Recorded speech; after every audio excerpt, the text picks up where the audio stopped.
Well, hello everybody. Welcome back to LeighDickey.com, Leigh Dickey TV, the YouTube channel, and Leigh on Wrestling. Of course, I am your host with the most, Leigh Dickey, and today I want to give you guys my recollection, my memories of hearing that Bret Hart, Bret the Hitman Hart, the excellence of execution, the best there is, the best there was, and the best there ever will be, had retired from in-ring competition and was no longer an in-ring competitor in professional wrestling.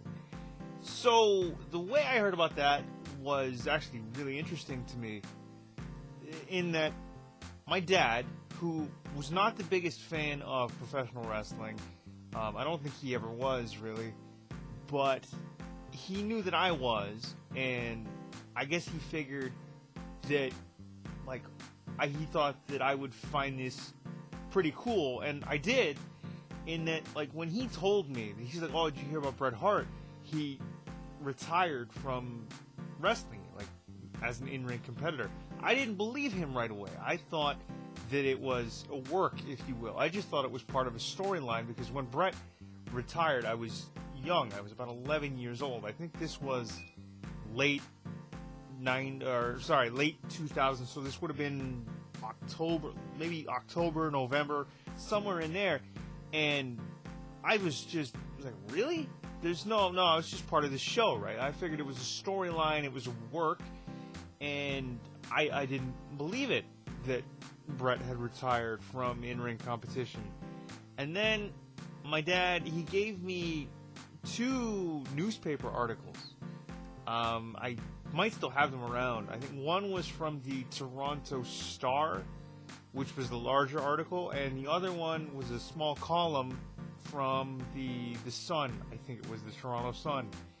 And it had said that after about 24 years of being a professional wrestler, because I think he made his debut in 1976, and this was late 2000, as I said at this point, where he had to hang up his boots. That was it. He was out of the ring because of concussions and post-concussion syndrome.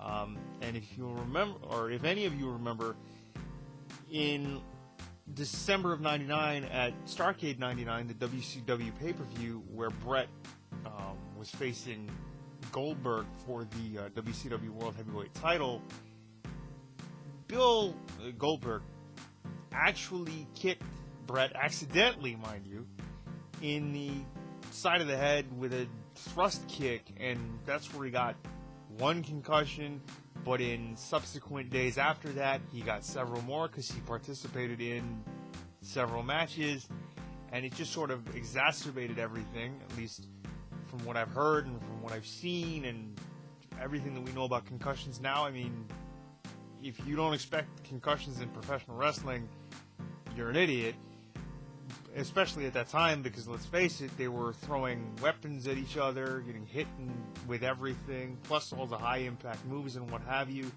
Accidents happen, and Bill Goldberg accidentally hit Bret Hart in the side of the head with a thrust kick, and that is basically what sent him on this, I gotta retire, because, let's face it, you get 1 concussion is bad enough. You get multiples, then, I mean, you're lucky if you're not a vegetable, I suppose. You can still string sentences together.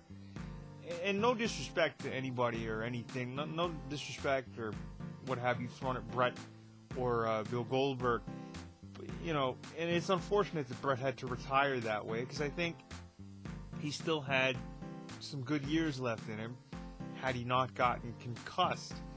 So Bret retires. As I said, my dad presented me those articles. I read them, and I didn't really have much experience as a fan seeing Bret in the ring, as I was in and out of wrestling periodically throughout the 90s. I mean, I started watching wrestling about 1991, maybe. I was about 2 years old, and was in and out sporadically throughout the early to mid 90s, and then really got back into it in the late 90s, and by that time Bret was probably a year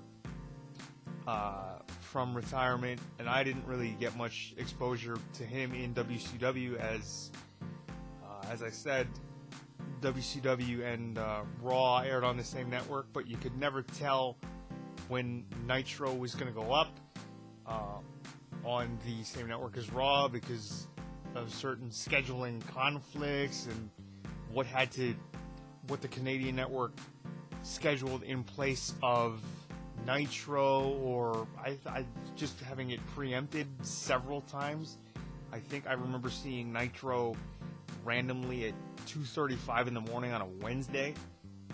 Don't ask me what I was doing up at 2:35 in the morning on a Wednesday, because to be quite honest with you, in 99, 2000, maybe even 98, I don't even remember what a 9-year-old me was doing up at 2:30 in the morning on a Wednesday. But that's my recollection of Bret having to retire. I mean, it's unfortunate, and hearing about it through somebody like my dad, who, again, like I said, was not a big wrestling fan, but he knew that I was, and I guess he figured he thought that I would think that hearing about that would be pretty cool, and it was. I mean, I'd have to fish for the articles, because I'm pretty sure I still have them around. But hearing that Bret Hart had to retire, not something that, a fan wants to hear, but accidents happen, I suppose. And if various PSAs have taught me anything, it's don't try this at home, leave this to the professionals, and accidents happen. It's unfortunate. Nobody wanted to see Bret retire, and it's unfortunate that he had to go out the way that he did with that errant kick from Bill Goldberg live on a pay-per-view, plus the subsequent matches, and it just seemed like he had so many good years left in the tank, and to have it cut short like that, even after a long career of 24 years up to that point, it sucks. From a fan's perspective, from a performer's perspective, I'm sure from his colleagues, fellow professional wrestlers, from his fans, probably for his family too. And even for Bret, like, I'm sure at that point, he obviously wanted to keep going, because he'd only been with WCW, at least when the accident in the ring with Bill Goldberg happened. When that went down, he'd probably been with WCW for something like 2 years, and had another year or so left on his contract, because I think when he signed, it was a 3-year deal for something in the neighborhood of like $3 million a year. I don't know. That's a number that I heard. But, like a $9 million 3-year contract for somebody like a Bret Hart, what are you really going to say to that? Like, and he had good years left, I'm sure, because he still seemed fairly young, or like he could go still, right? Plus, he was having fresh matchups with people, again, like Goldberg. He was involved with people like Sting and Flair and things like that. I mean, we'd never really seen that before, and to have it all come to an end like that, live on a pay-per-view, and then just have him retire because obviously concussions are no joke, sucks. That's all I'm saying. But that is my recollection of hearing about Bret Hart having to retire from in-ring competition as a professional wrestler. Yes, he's still around, and he just did the thing with AEW at Double or Nothing, and plus he inducted Jim Neidhart into the Hall of Fame, or was inducted again into the Hall of Fame with Jim Neidhart as part of the Hart Foundation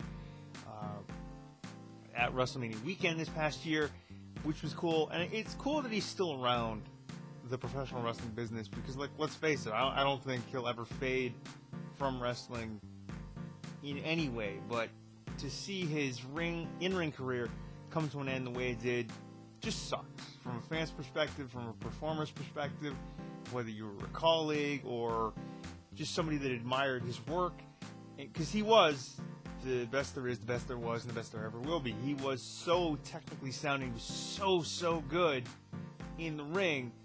To just have it come to an end the way it did sucks. That's all I'm saying. But this has been another episode of Lee on Wrestling here on LeighTDickey.com and Leigh Dickey TV, the YouTube channel. Please comment, like, share, and subscribe. Follow me on social media. Links are in the description, and we will see you all in the next one. All right, until next time, I'm Leigh Dickey, and I'm signing off. We'll see you all later. Peace.